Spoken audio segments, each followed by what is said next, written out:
मुझे जेल भेजने का कार्य किया गया। आए हो गोरू भैंस चरा के, तुम कैसे विश्वविद्यालय में पढ़ने चले आए? और तुम आरक्षण लेके यहाँ आए हो, तुम पढ़ने के लिए थोड़ी ना आए हो यहाँ। बनारस हिंदू यूनिवर्सिटी में कब बवाल हो जाए इसकी कोई गारंटी नहीं। हिमांशु यादव हैं, हिमांशु यादव ने प्रशांत मिश्रा की जाति पूछकर उनको थप्पड़ों से भरी क्लास के सामने मारा, ऐसा तहरीर पड़ा इनके खिलाफ। और आपको बता दूं, मुकदमा दर्ज हुआ, फिलहाल ये जमानत पर छूट कर बाहर आए हैं। और सबसे बड़ी बात है कि इन पर कई मामलों में आरोप लग गया है। और सबसे बड़ी बात है कि अब ये जो लफड़ा है, जो बहस है, मारपीट है, जिस तरह से आरोप लगा, ये अब ब्राह्मण बनाम यादव हो गया है। हिमांशु यादव जी, आप पर आरोप लगा है कि प्रशांत मिश्रा को आपने मारा है, जाति सूचक गालियां दी हैं, और इस मामले में आप पर मुकदमा दर्ज हुआ है। क्या कुछ पूरा मामला है? पहले ये मामला सरासर गलत है और ये पूरा साजिश के तौर पे किया गया हुआ है। एक जाति का रंग दे दिया गया हुआ है। विश्वविद्यालय में जिस तरह से यूजीसी का मामला चल रहा था, जिस हिसाब से मैं यूजीसी का समर्थन किया हुआ था, यूजीसी का एक रैली निकाली हुई थी, जो कि और विश्वविद्यालय में मैं तमाम सामाजिक मुद्दों को लेके और सारी चीज़ों को लेके मैं एक आवाज़ उठाता हूँ। आज जब से मेरा कार्यकाल 1.5 साल से लगभग हो गया हुआ है, मैं हर एक मुद्दों को लेकर आवाज़ उठाता हूँ। हर शोषित वंचित वर्गों का एक मुखर होकर एकदम आवाज़ उठाता हूँ विश्वविद्यालय में। ये सारे जो विपक्ष के लोग हैं, इनको एकदम पूरी तरह से एकदम पूरा वो दिमाग में चढ़ा हुआ था।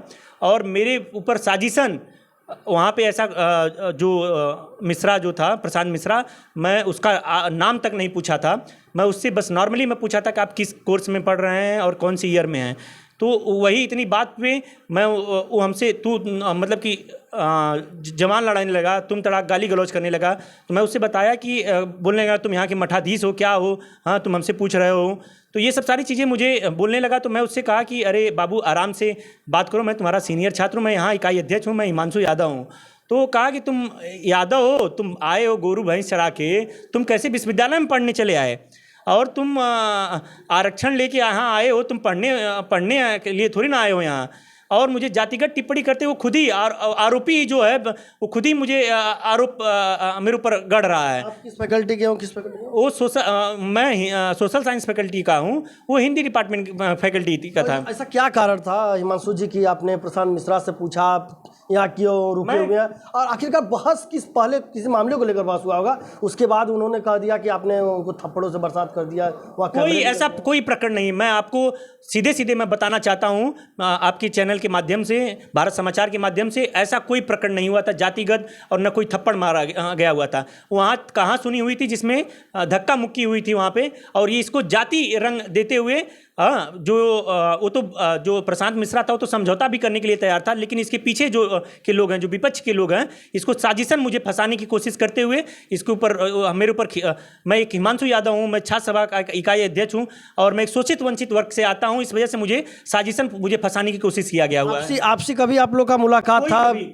कभी आज तक कभी उससे कोई मुलाकात नहीं हुआ था, लेकिन ये साजिशन पूरा मेरे तरफ पूरा जातिगत रंग दे दिया। कौन है इसके पीछे? जातिगत एंगल देने वाले कौन है? वहाँ विभाग के तथाकथित प्रोफेसर और विश्वविद्यालय के तथाकथित विपक्ष के जो रिसर्च स्कॉलर, ये सभी जो लोग हैं, विपक्ष के लोग हैं, ये मुझे साजिशन फंसाने की कोशिश कर रहे हैं। प्रोफेसर और स्कॉलर से आपको तो कोई दुश्मनी तो है नहीं कि आखिरकार क्यों फंसाने का? क्यों नहीं, मैं एक विपक्ष का नेता हूँ यहाँ विश्वविद्यालय में, मैं इकाई अध्यक्ष हूँ। हर एक मुद्दे को लेकर मैं प्रखर होकर मैं आवाज़ उठाता हूँ। ये इन लोगों को पूरी आंख में ये पूरी तरह से गड़ रही हुई थी, और इसको मुझे साजिशन फंसाने की पूरी कोशिश में लग गए, और मेरे ऊपर झूठा मुकदमा यहाँ पे लंका थाने में FIR लिखवाएं, और उसके बाद मुझे जबरन समझौते के तौर पे थाने पे चौकी पे बुलाया गया, और मुझे वहाँ पे ज़बरदस्ती थाने में बैठा दिया गया, और मुझे जेल भेजने का कार्य किया गया। और वहाँ पे मैं जाके कोर्ट में गया, फिर वहाँ से मुझे जमानत मिल गई। आपने तो कहा कि समझौता के तौर पे बुलाया गया था। हाँ, वहाँ मुझे फिर जेल क्यों भेजा गया? और वो साजिशन तौर पे मुझे बुलाया गया था, जो विश्वविद्यालय के प्रशासन और पुलिस प्रशासन के तौर पे साजिशन के तौर पे विश्वविद्यालय प्रशासन के तौर पे मुझे साजिशन के तौर पे बुलाया गया। वहाँ मुझे बुलाया गया कि आके आइए, समझौता कोई बड़ा मुद्दा नहीं है, हाँ आपस में थोड़ा बहुत मुद्दा है, इसको आइए दोनों लोग आपस में सुलझा लीजिए। और ये बुला के मुझे जबरन बंद कर लिया गया। और फिर उसके बाद मुझे 151 में चालान करके मुझे भेज दिया गया। यूजीसी को भी लेकर बीएचयू में बवाल चला था, जब कई खबरें ऐसी चली थी कि एसटी एससी ओबीसी बनाम श्रवण भी हमारा एक आदर्श आपको अभी कुछ दिन पहले का, हाँ, आदर्श का एक प्रकरण आपको पता चला होगा। हाँ, उसे खुद ही जाति, वो एक पोस्टर शेयर कर दिया गया था यूजीसी का, उसे जातिगत गालियां दी गई, जातिगत टिप्पणियां की गई, उसका सर फोड़ दिया गया। उस पर कार्रवाई न करते हुए आदर्श के जो विपक्ष का आदमी था, उस पर जो उसका सर फोड़ा हुआ था, उस पर कार्रवाई न करते हुए आदर्श के ऊपर कार्रवाई कर दी जाती है। अभी तक उस पर कोई कार्रवाई नहीं होती, उस पर कोई जाँच नहीं किया जाता है। और जो दोषी हैं उनके ऊपर वो खुले आम विश्वविद्यालय में घूम रहे हैं, उस पर कोई चीज़ें नहीं होती हैं।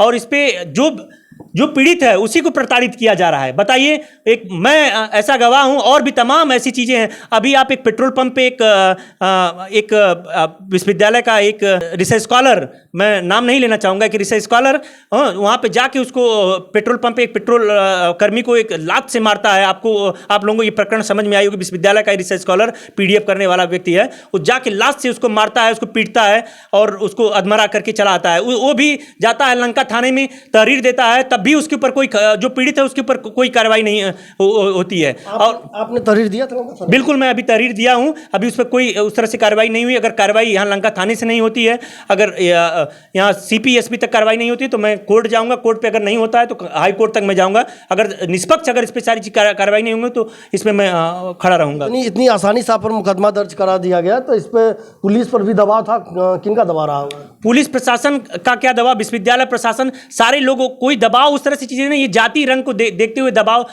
बना के मुझे, और मैं विश्वविद्यालय में तमाम सारी चीज़ों को लेके मैं मुद्दा उठाता हूँ। ये पूरे प्रशासन, पुलिस प्रशासन लेके विश्वविद्यालय प्रशासन को पता है, ये बहुत ज़्यादा आगे बढ़ चुका है, हर एक मुद्दे को लेके उठाता रहता है, कोई भी मुद्दा हो जाता है, और इसी को साजिशन तौर पर इस पर भी मुझे फंसाया गया हुआ है। देखिए, तस्वीरों में हिमांशु यादव हैं। हिमांशु यादव पर आरोप लगा था कि प्रशांत मिश्रा ने आरोप लगाया था कि उन्हें जान से मारने तक की धमकी दी गई। भरे क्लास में उनको थप्पड़ से मारा गया था। फिलहाल मुकदमा दर्ज कर लिया गया। उसके बाद अभी आप तस्वीरों में देख पा रहे होंगे, हिमांशु यादव यहाँ पर बैठे हुए हैं, जमानत पर बाहर आए हुए हैं। इन्होंने कहा है कि हम उच्च न्यायालय तक जाएंगे, आगे क्या कुछ होता है। मनीष जायसवाल, एक खबर भारत, वाराणसी।